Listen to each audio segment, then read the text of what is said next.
Hey everyone, welcome back to my channel. Today I have a super easy project to share. I'm going to show you how to make these DIY lighted glass bottles for fall. This is a super quick fall Cricut project idea and I'm excited to show you how to make your own.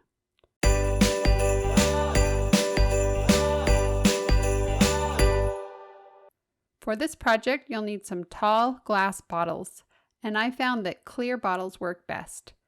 You'll need adhesive vinyl, transfer tape, some painter's tape, your weeding tool and scraper, some wine cork lights, twine, artificial fall leaves, fall embellishments, a hot glue gun and glue, and of course your Cricut, a cutting mat, and the cut file.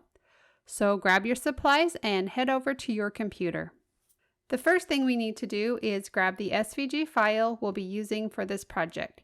You can get it for free on my blog at burtonavenue.com. I keep all the SVG files for these projects that I make and share in my free SVG library. These files will work with all kinds of cutting machines and they're free to everyone. Once you're on my site, just click on Free SVG Files and then Free SVG Library.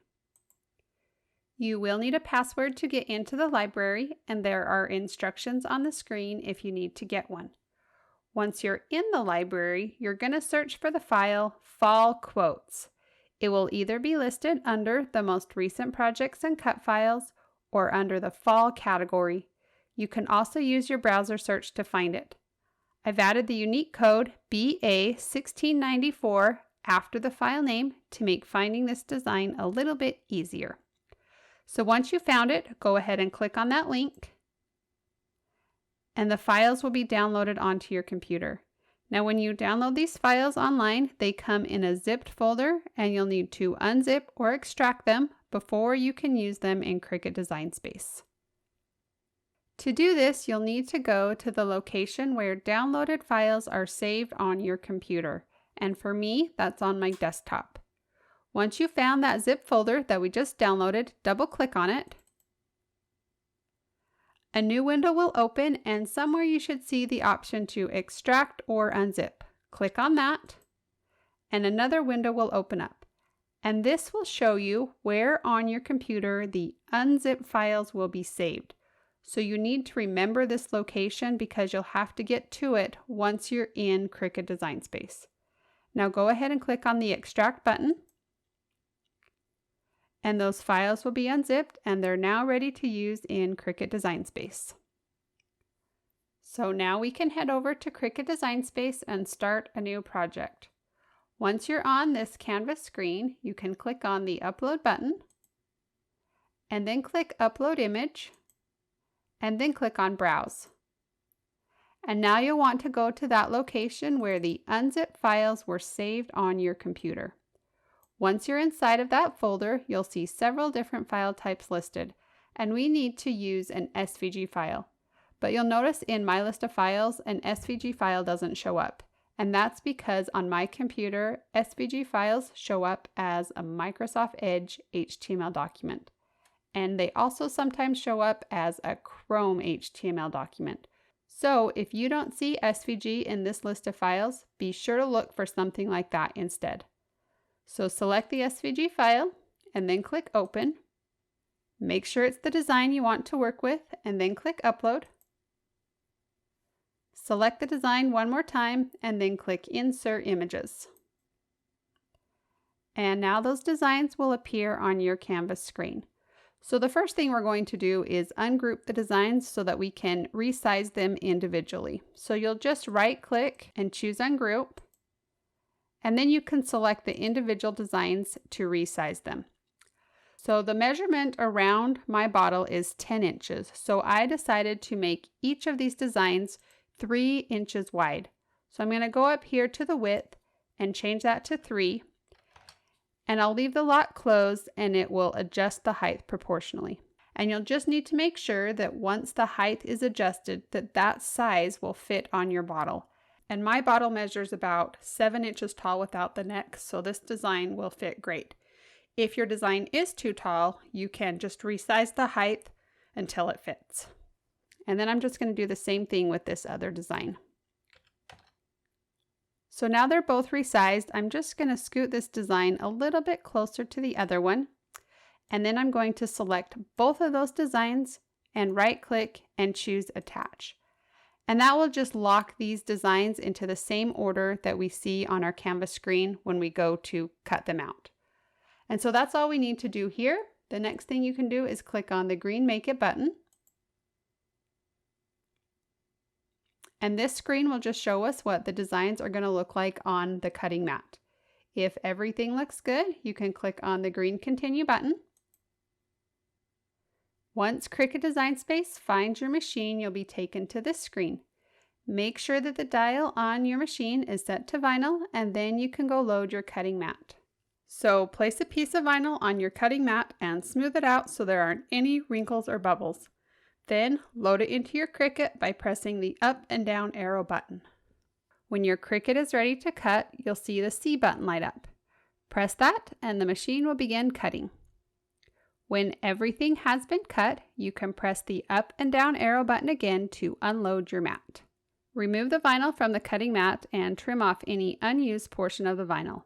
Then weed away the excess vinyl. You can use your weeding tool to pull out the small pieces left inside of the letters and the shapes. Next, place a piece of transfer tape sticky side up on your work surface. Then place the vinyl on top and smooth it down. Use your scraper and rub firmly over the vinyl to help it stick to the transfer tape. Then you can trim off the excess transfer tape and vinyl backing and cut apart the two designs. Now that our vinyl is ready to go, let's go work on our glass bottles.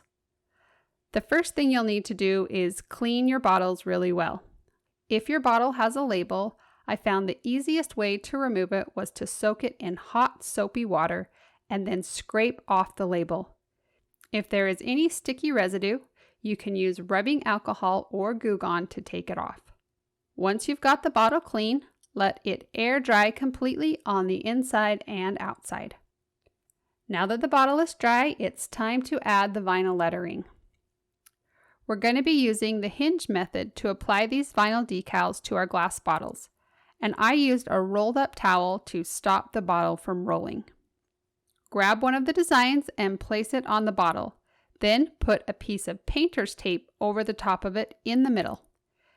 Now you can make sure that your design is straight and centered. You can use a ruler, but I just kind of eyed it. Once you're happy with the placement, press down firmly on the tape. Next, you're going to separate the vinyl and the backing from the right half of the design. Pull the vinyl over the tape and then cut off and remove the vinyl backing. Use a scraper to press the design down. You'll want to start at the tape and push to the right. Now remove the painter's tape and the rest of the vinyl backing. Use a scraper to press down the rest of the design. And now you can carefully pull off the transfer tape. And then you can repeat these steps with the other glass bottle. Next, we're going to add the lights. I used wine bottle cork lights for this project. All you have to do is unwind them and then carefully thread them into the bottle. The switch is on the back of the quart, so it's super easy to turn the lights on and off. Let the cork and a little bit of the light strand hang out of the bottle while you add the leaves. You'll need to kind of fold them up so they fit in the bottle. Don't worry though, once they get past the neck of the bottle, they should open back up. Add enough leaves so the bottle looks filled. You can use a skewer or a long stick to move the leaves around to make them look good. I tried to push some of the leaves towards the outside of the bottle so they covered the wires as much as possible. Once you're happy with how the leaves look, you can thread the rest of the lights into the bottle and push the cork into place. The last thing we need to do is dress up the top of the bottle with some fall embellishments. I wrapped some twine around the neck several times and used hot glue to hold it in place. And then I glued on a few fall items to finish off the bottles. And that's all there is to it. These lighted glass bottles are finished. What a pretty decoration for fall. If you enjoyed this project and want to see more like it, be sure to subscribe and click on that notification bell so you'll get notified each time I post a new video.